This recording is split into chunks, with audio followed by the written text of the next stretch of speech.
chimene ndimakondwera nacho anthu kukabwera zinthu zaboma sikuli njofunika kwambiri kwete imene yothandiza kusekuno kuti vana aphunzire ndikuti zichitire ubwino mwina vana wakhoza chakhala anthu ozindikira kusiyana na ife kuone kuti pamene timabadwa ife kudalibe sikulu ndiye vanawo ndi chinthu chofunika kwambiri kuti sikuli timange kuti vana akhale ota ophunzira malo abwino. Zothandiza kwambiri ndifuna kuti sitimakhala madeski tiyangokhala madeski komanso ikhala sikulu yoti anthu azitaka akamaliona ndithu azina kuti akuti kuli sikulu ana akuphunzira.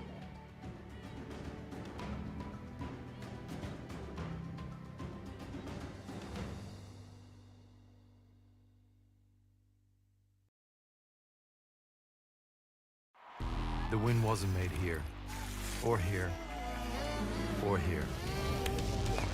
Wins are made in thousands of hours of hard work and dedication. These thousands of hours produce data which is studied, analyzed. Data used to perfect each team, pushing them to the limit. This is where the win is made. The win before the win. Acronis keep that data safe and ensure it's there to use whenever and wherever it's needed. Acronis Cyber Protect, the integrated solution for data backup and cybersecurity.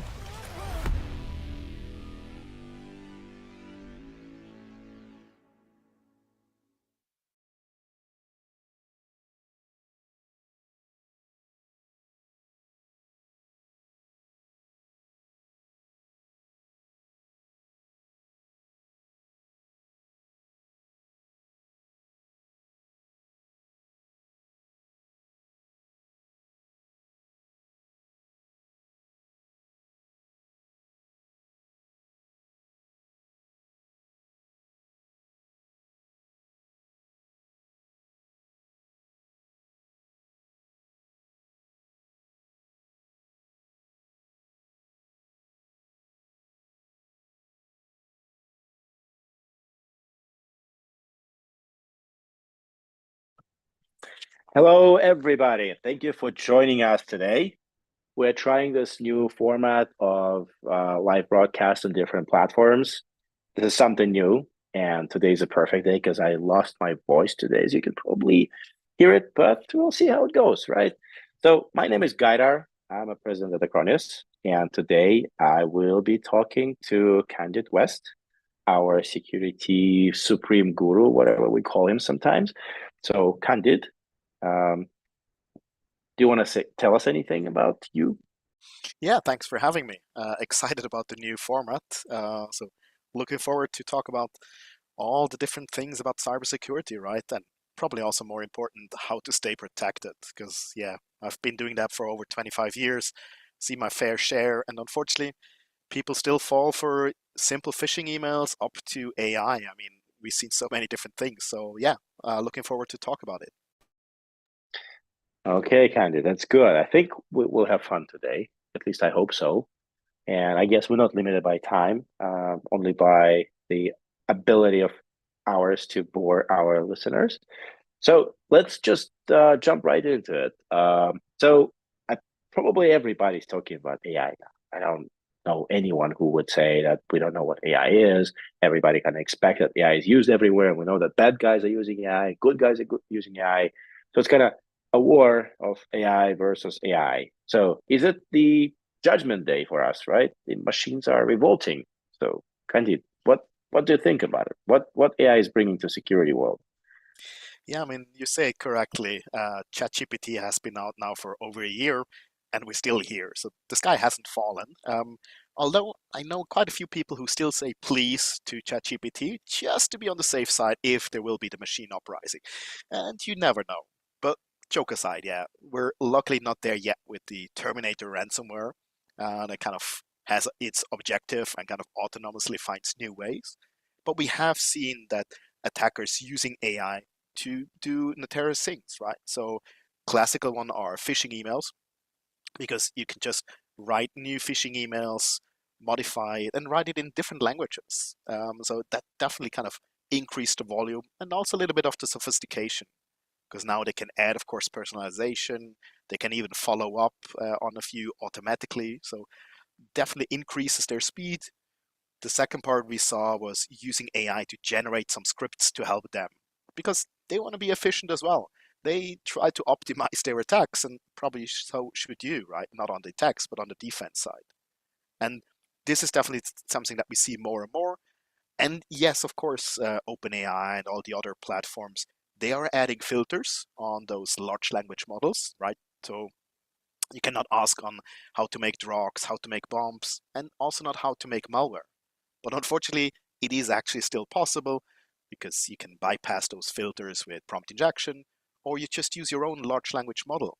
So there's Worm GPT, Fraud GPT, and other things which are used by the bad guys to generate new malware things. So the volume is definitely increasing, and now it's the question what to do with it, right? But I'm actually one of the people who say please.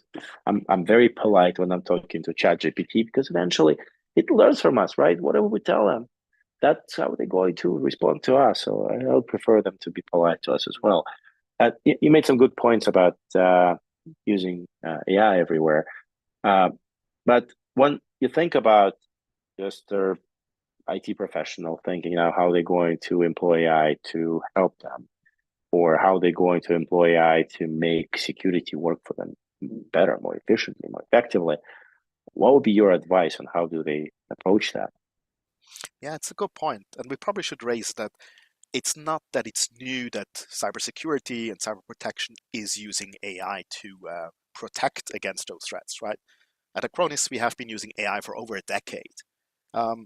Those models have evolved, right? Transformers, now with the large language models, but it has been used already because AI is very good in spotting anomalies and kind of outliers in large data sets. And usually it doesn't make the human mistakes, right? That's why you want to have it. So we, of course, see more and more of those technologies being used to protect against the things. And maybe coming back to your earlier point on Judgment Day, right? The good thing is that AI is very good in quote unquote knowing everything on the internet very fast, but it's not good, at least not yet, in creating lots of new techniques that nobody else has thought about. So think about ransomware, right? It doesn't really matter if it's Script Kiddie, your neighbor, some attackers, or some AI who creates the ransomware. If in the end it will encrypt your data, that's a behavior that you can monitor and actually detect, right? Which is something that a normal behavior-based detection still can do. But, and that's kind of the point, now you need to be faster. As you said, we're living in the AI versus AI world now. So you might not have that 3 hours, 2 hours to react to those attacks, specifically if it's not happening at 2 a.m. in the morning where most people probably try to sleep. So now you need to have at least AI helping you. And there is the joke, right, saying that AI will not take over your job. It's someone who's using AI will take over your job. Because AI is a good tool and should be used. And this is where we see that a lot of service providers, SMBs can really profit from using AI to make more efficient defense, automate their whole scenarios so that you can do more with less people. And I think that's an interesting approach, right, Gaidar? Yeah, absolutely. It's an interesting approach, but also it's a bit scary, right? It's a new technology. It's hard to really learn what it can do. There are lots of myths around AI and what it can actually do, what it cannot do. So what would you recommend to people who are just learning about using AI? Where do they start and how? So there are a few online classes, even free courses that you can do. Our partner university Constructor, they have some online classes as well that can help you get up to speed. So just because it's new doesn't mean there are no materials available, right? And I definitely recommend reading up to get a basic understanding. You might not need to know how an LSTM or rainforest tree, whatever kind of works, right? In the end, you should know a little bit of how the data that you find somewhere on the internet or inside your organization can be transformed into a large language models and kind of what the limitations are. So play with it, right? Use the free versions of ChatGPT or any of the competitors, and I don't even want to go into all the different ones. There's kind of dozens of different models out there. Some are specific for coding, right? If you're a developer, some are more specific for creating images. So if you're creating lots of presentations, I definitely use that a lot to create new images which definitely fit what exactly I need for my slides. So play with it. Don't be afraid. Play with it. But, and there is always a but, be of course sure that you know kind of what information you put in. Because one of the biggest thing is privacy. So if you use any of the open models, just like with any old search engine, whatever you push in actually leaves your machine and probably also leaves your organization, right?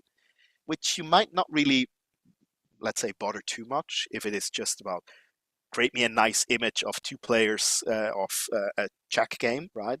But maybe if you start asking about customers, which kind of just copy paste the information in, or if you have other sensitive information, even down to license keys and passwords, you probably should not just copy paste that into. Well, it's not even a property. You should not paste that directly into a large language model. And we've seen that in the past that unfortunately, with the right prompt engineering, you can find license keys for Windows in ChatGPT, for example. Probably not intended to do so, but it just ended up. So privacy is one big thing.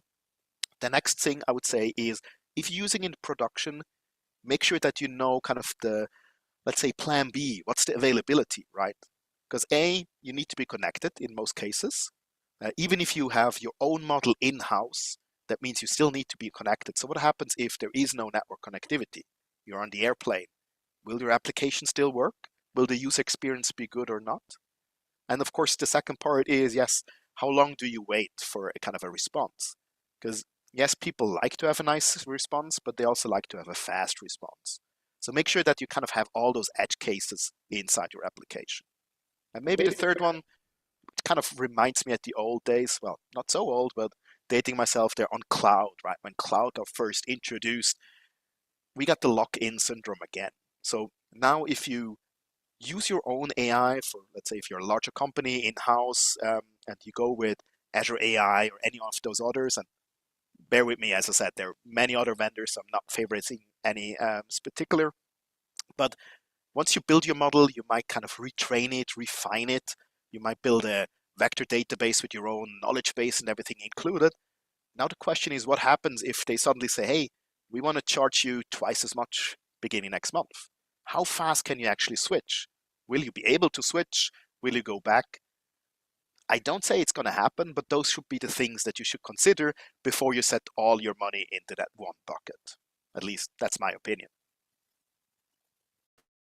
Terrific. Thank you, Candid. However, when it comes to security, things are more serious, right? When I'm asking ChatGPT, DALL-E, Midjourney to create images, man, maybe some mistakes, but nobody really cares. I mean, even if I make a very offensive image, I can just avoid using it. But in case of security, as we all know that AI learns from data. So if somebody fed it some bad data, so it's not making the right decisions, it actually work against you, right? So if you don't understand how AI is making the decision, and the decision is made on bad input, it may actually make the decisions that are terrible and lead to disasters. How do you work in that environment? How do you protect yourself from the issues that AI may be creating for you without you even knowing it? Yeah, it's the old garbage in, garbage out. So the quality of the data that you feed in is definitely crucial. And of course, the second paradigm is never trust user data. So if you get feedback from the user, which you probably should, make sure that you review it. And that is kind of a tough one, because if you get lots of feedback and now you have to have a huge team to manually go through it, you're probably not saving too much on labor cost. But it's still imperative, because otherwise you're already starting with some bias, because for many of the large models, you don't even know on what it was trained, right? So you don't really know if there is a bias. And trust me, most of them, if not all of them, do have a bias in some direction, being ethnicity, being some kind of regional thingy. I mean, even just language, right? I'm based in Switzerland. It does understand Swiss German, but it's definitely not at the level of English, right? Because there was not that much material. Well, I'm okay with that. But definitely make sure that whatever is fed back into the system is validated. Because think about it. if you have a nice, let's say, support window chatbot on your corporate website or your app, and you're accepting feedback, what is stopping your competition to just kind of maybe hire a few students to 1,000 times per hour submit, oh no, this product is not good. The other product B is actually the right one, or in that case, product A. And if they do that over and over again and you just blindly trust it, your language model will kind of start shifting and suddenly will say, oh, I've heard so many good things about product A, so probably it's the one that I should recommend. And depending on who your competition is, that's probably not what you want to have. So making sure that you know kind of what information goes in is key. You still should retrain because, of course, none of those models are perfect to start with. So it's a fine line of those things. And as you said, knowing kind of on what basis your model has been generated is important. So ask your vendor. And if they don't really disclose it, at least do a few tests, right? Get some test group to play around some edge cases, because it's better that you find them out than someone else who then reports it on Reddit or some newspaper, because we've all seen how that turns out in the end. So there's not really a silver bullet apart from kind of monitoring the information flow as usual and ensure that you have high data quality, which I think sounds easier than it is because it's not always easy to know that the data source that you're using is really good. I hope that answers the question. Yes, thank you for the answer. And we know that a lot of companies and developers, they use multiple models. So one model is processing the data, another model is preparing the answers, another model is used for validation. So it's actually helping to curate the input and curate the output of the model. It adds some overhead, so it takes a significant amount of time to process the data, but in that case, you are more protected from any kind of hallucinations that AI models can generate.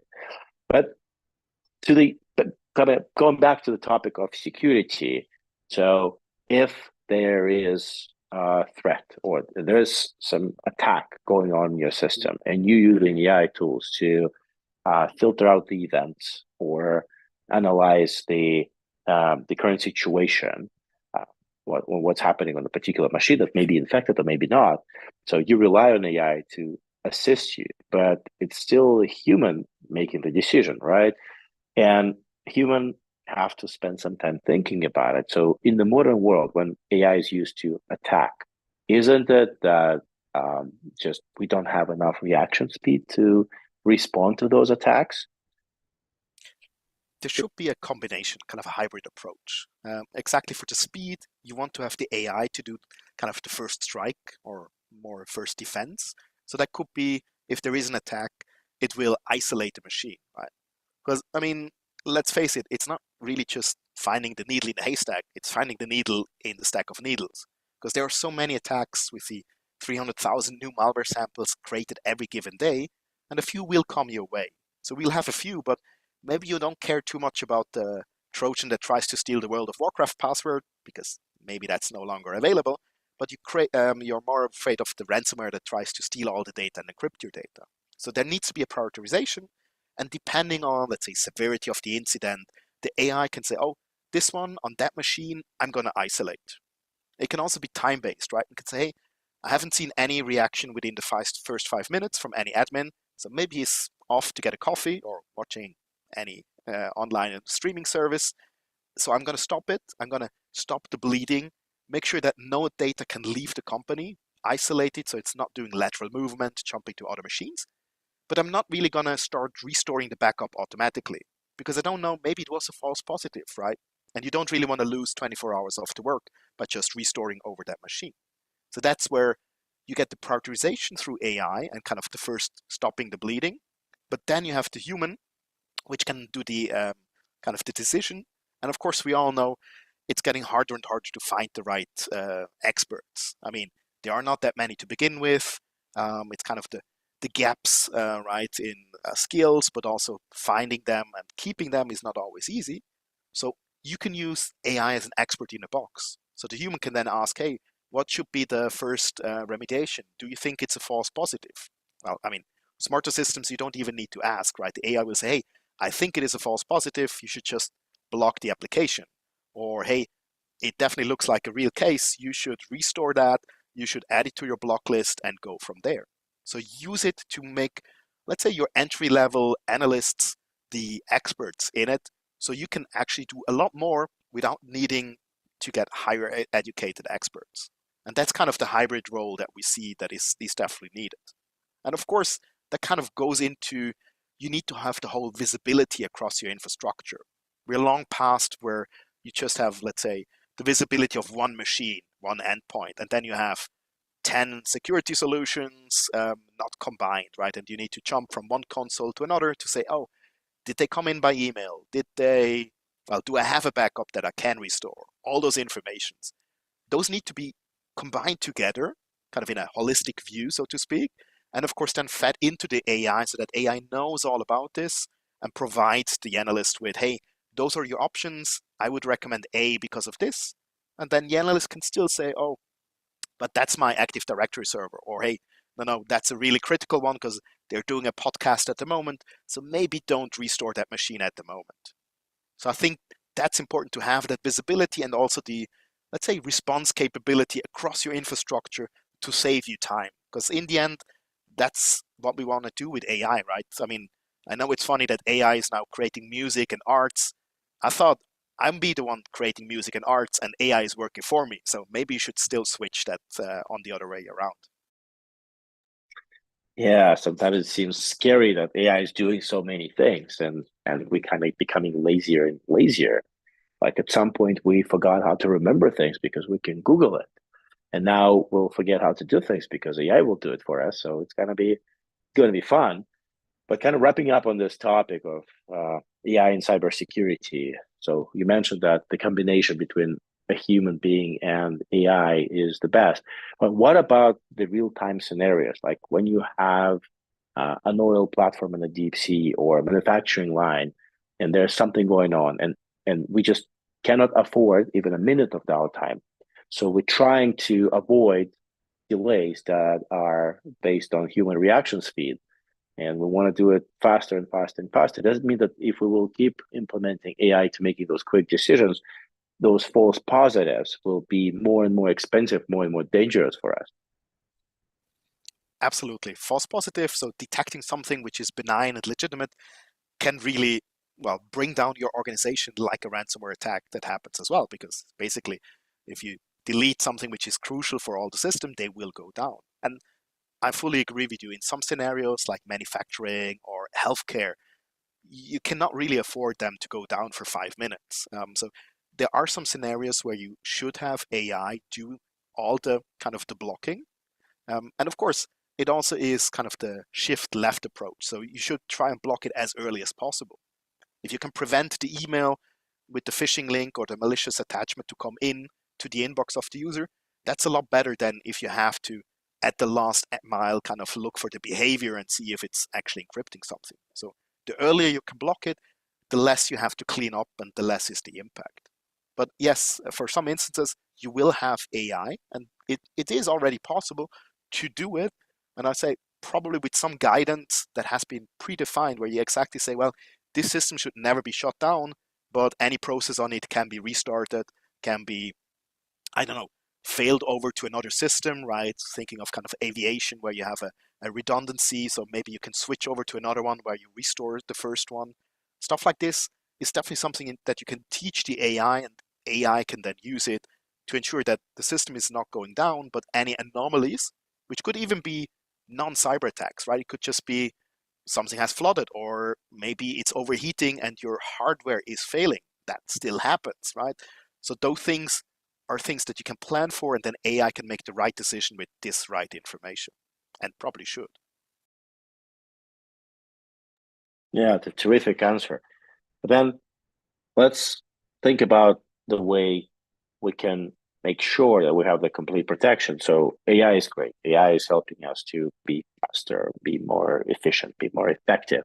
But what about the protection that is actually required now in the modern cyber world? In the past, we were thinking about, okay, I'll have a backup. If something happens, I'll recover. Not anymore, right? So if you don't have protection for your endpoints, somebody can penetrate your network, steal your data, corrupt your data, and backup will be useless. But on the other hand, Some people think that we just need an antivirus or maybe an XDR solution so we can block the attacks and no remediation, right? But it seemed like we need more holistic approach to the protection. So what is your view on what is the required protection in the modern world, the world of modern cyber threats? Yeah, it definitely needs to be a holistic approach, as you say, because that way you can be faster, you can automate it, and also make less human mistakes. Because we see that very often it is because IT is getting more complex that admins make mistakes, right? They add the wrong thing to the wrong console, or there's a copy paste error, simple mistakes which can really bring down the whole organization or leave them open for attacks. So you mentioned backup. Backup is definitely still one of the most important ones. And of course, you should test it, right? So not just think that you have it, but actually try to restore it and also see how fast can you restore it. Can you survive those maybe 3 hours that you're down, right? If not, disaster recovery will be your friend. But those are the things that you should play through, really switch over and kind of see, can you restore everything? Does it actually work? Because sometimes there are some dependencies. Second part is exactly kind of the visibility across the endpoints, across all of the other things. So either endpoint detection response or extended detection response, XDR, can help you here to get visibility over emails, over identity provider like Entra ID, or as we said, the endpoint itself, where most of the process probably lives and all your data will be accessed. Those are the things where you need to connect it. Because as we said, if you have the silo, which was kind of the approach before, that's nice and good, but you're losing a little bit of the overall visibility and you're losing a little bit of the protection as well. Because maybe it's very important to know that the strange attachment that you receive by email did not only receive in your inbox, but 20 of the other managers received it as well. So that's already giving you a good indication, right, that you probably should look into it. And maybe you also want to know for the identity provider, well, did Gaidar really log in from Switzerland, or did he log in from the Bahamas or somewhere else? And then think, well, maybe he is at the beach at the moment, but now I saw him this morning, so maybe not. Maybe that's someone else hijacking his account. So all of those information on its own might not be good enough to say I block his account, because you probably wouldn't like that, right, if I do it. But I can take it as at least one step to raise a little bit the suspicious kind of internal score. And then with other things, I can be more aggressive. I can say, hey, AI, I'm already kind of suspicious on that account at the moment. So let me know if something, even if it's not too grave, is happening, we should alert on it. So I think that's important. So kind of the visibility, endpoint, email security, as I said, very important, because we still see, well, depending on which statistic you believe, 80 to 96% of the attacks start with email somewhere. Being it phishing, being it this parcel delivery email that you have waited for and you open up the attachment and unfortunately it's something bad which will download something more. That's still happening. People still fall for it. And probably the last one to mention is, of course, authentication. Unfortunately, we still see many people who have, well, weak passwords, as in 1, 2, 3, 4, 5. It sounds ridiculous, but people are still using it, right? Or summer 2020. You should definitely have strong passwords and even, well, of course, different passwords for different accounts and multi-factor authentication or zero trust access, because that's what the attackers do. They will see, hey, you used exactly the same password on LinkedIn as on your corporate VPN or other access. They will automatically try that. They harvest those credentials, go through all of them. They will access it. And once they're in your corporate email, they will start resetting passwords maybe for your cloud backup provider or your security provider. And once they're in there, because you don't use two-factor authentication, they will, of course, delete the backups if you don't have immutable storage, or they will start uninstalling the security tool if there is no password or other things set to prevent it. So those are the bare minimums that you have to do. And it's not that it's something new, right? We have been talking about this, and there's lots of regulations, specifically if you want to be compliant with cyber insurance. Now the NIST 2 framework has just came out, which has some very good guidance, even for small, mid-sized companies. What is the best practice and the bare minimum that you should follow? But you have to start somewhere. Because otherwise, trust me, the attackers, they are using AI and they are efficient. So they will find that one system which you haven't patched. And there's been quite a few of those incidents in the past where some software out there is not patched and allows remote access. They will find it, they will use it. So definitely something to look into. It sounds scary. The life is scary in the modern world, right? We constantly have to think what we're doing, where are we typing in our passwords, what emails we are opening. Even we have to think, is it like a real candidate I'm talking now? Because you may be an AI model just generating the video, right? So I'm a bit afraid of it. But just kind of wrapping up on this overall security topic, and I want to ask you just one question. What would you recommend the listeners of our broadcast today to do right now, right after this call? What should they do to get their security slightly better than it is now? It's a tough one. I would say 3 things, maybe 4 if you allow, but check that you have a backup of your systems that you need. Make sure that you have a sophisticated security tool running that will detect it. Yes, I know people think I have brain.exe, which detects everything, and I would never fall for that. But trust me, with AI, those things like the deepfakes are getting very convincing. And then the last one is patching. Have a sophisticated, as in timely based software that does the patching for you, because you will always forget and say, oh, I'll do it on the weekend because I'm doing a podcast right now. Do it as soon as possible, because the attackers usually start 15 minutes after vulnerability is disclosed to scan the internet for those things. So start with those, then you can move on to passwords, to email security. Just start somewhere. I think maybe if you have to reduce it to one thing is, don't procrastinate, right? Don't delay it. Start somewhere. Even if it's just by starting to use two-factor authentication today, that's already a good start. Just don't think, oh, it will never happen to me, because otherwise you will be the next topic of our podcast where we say, hey, did you hear about such and such who unfortunately got owned? So start to cover on security. Okay, great advice, Candid. So I think it's a good enough talk for our first podcast.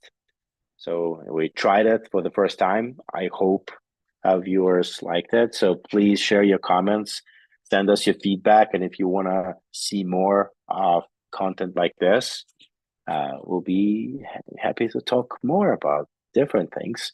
So suggest us topics and we'll look into it.